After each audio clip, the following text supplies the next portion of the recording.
అందరికీ నమస్తే. జై తెలంగాణ. ఈ రోజు ప్రజాపాలన పేరుతోటి కాంగ్రెస్ పార్టీ అలవిగాని హామీలు ఇచ్చి గద్దెనెక్కి ఇలా ఆత్మగౌరవ ఇబ్బంది గురి చేస్తున్నటువంటి ఇప్పుడు ప్రస్తుత తరుణంలో ఎల్లారెడ్డిగూడెంలో యాదవులపై ఆత్మగౌరవ దాడి, కుమ్మెర్లో రజకులపై ఆత్మగౌరవ దాడి, 2 నెలల పసిపాపను చంపడం, మొన్న గోదావరిలో ఒక దళిత యువకుడు మాదిగ సామాజిక వర్గానికి చెందిన కర్ల రాజేష్ లాకప్ డెత్ కావచ్చు. అదేవిధంగా హైదరాబాద్ లో మూర్తి సుందరీకరణ, హైడ్రా పేరు మీద పేదల ఇల్లుగులో కొట్టుడు, గాంధీ సాక్షి పేరు మీద పేదల ఇల్లుగులో కొట్టుడు, ఖమ్మంలో హైడ్రా పేరు మీద అక్కడ ఇల్లు గులగొట్టుడు. ఈ గులగొట్టుడే తప్ప నిర్మించేది తెలియదు. అదేవిధంగా ప్రజలకు ఇచ్చిన హామీలు నిలబెట్టుకునేది తెలియదు. ఇవాళ తుంగతుర్తి నియోజకవర్గంలో తిరుమలగిరి మున్సిపాలిటీలో 30 సంవత్సరాల నుంచి పేద ప్రజల అభివృద్ది కోసం పనిచేస్తూ రాజకీయం చేస్తున్న బీఆర్ఎస్ పార్టీ తిరుమలగిరి మండల శాఖ అధ్యక్షుడు సంగపల్లి రవీణ గారి నేతృత్వంలో ఆయన 15 సీట్లకు గాను తిరుమలగిరి మున్సిపాలిటీలో 10 సీట్లు ఏకగ్రీవం గెలిచి ఇవాళ ఏదైతే ఈ చదువురాని ఈ తుంగతుర్తి ఎమ్మెల్యే భాషలో చెప్పాలంటే పోలు నుద్దు కాంగ్రెస్ ఓడగొట్టి చైర్మన్ అయిండు.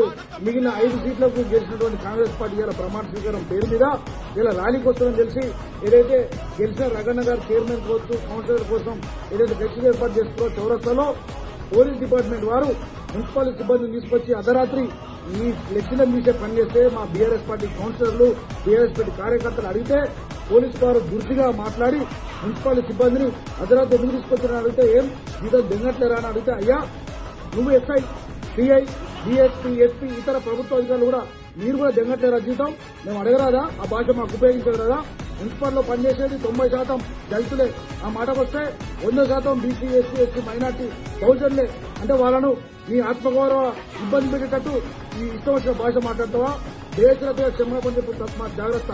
నువ్వు కావచ్చు, నీ సిఐ కావచ్చు, డిఎస్పీ, ఎస్పీ ఎవరైనా, నీ ఎమ్మెల్యే కావచ్చు, ఎవరైనా ఊరుకునే సమస్య లేదు. అయ్యా ఈ చదువురాని ఎమ్మెల్యే ఇలా మున్సిపల్ సిబ్బంది కాడికి మున్సిపల్ ఆఫీస్ కాడికి వచ్చి ప్రమాణ స్వీకారం పేరు మీద 15కు మేము ఇన్ఛార్జ్ పెట్టిన 15 వార్డులకు వాళ్ళతో అభివృద్ధి అయితే ప్రజాస్వామ్యబద్దంగా డాక్టర్ బిఆర్ అంబేద్కర్ గారు ఇచ్చినటువంటి ఓటెక్తో గెలిచిన ఈ కౌన్సిలర్లు కావచ్చు, అదేవిధంగా చైర్మన్, వైస్ చైర్మన్ కావచ్చు, వారి చేతులు లేదా అభివృద్ధి, వారు ఇవ్వలేరా ఇంద్రమా ఇల్లులు, మీరు ఇచ్చే రేషన్ కార్డులు, ప్రభుత్వ పథకాలు ఏదున్నా గెలిచిన చైర్మన్, వైస్ చైర్మన్, కౌన్సిలర్లు ఇస్తారు తప్ప నువ్వేదో 15 వార్డులకు నేను ఓడిపోయిన వాళ్ళను ఇంకా దిగిన వాళ్ళను నేను ఇన్ఛార్జ్ పెట్టిన వాళ్ళే ఇస్తారంటే ఇంకా నీకు ఏడున్నారు ఆయన. రాజ్యాంగం తెలియదు, ప్రజాస్వామ్యం తెలియదు, చదువు రాదు, సందర్యాలు అయిపోయింది నీ పని.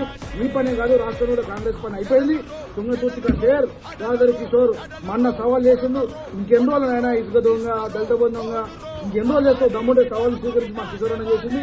దళిత బంధు దొంగ అంటున్నావు, అందరు నీకన్నా చేరు విచారణ చేయి, దమ్ముంటే తస్మాత్ జాగ్రత్త ఎస్ఐ, సిఐ ఎవరైనా కూడా దుర్భాష మాట్లాడి క్షమాపణ చెప్పకపోతే జాగ్రత్తగా ఉండదు. మేము బీఆర్ఎస్ పార్టీ నాయకులు, కార్యకర్తలు ఆత్మగౌరవ కోసం దూరాన్ని పోదాం. కిషోర్ నాయకత్వంలో తస్మాత్ జాగ్రత్త.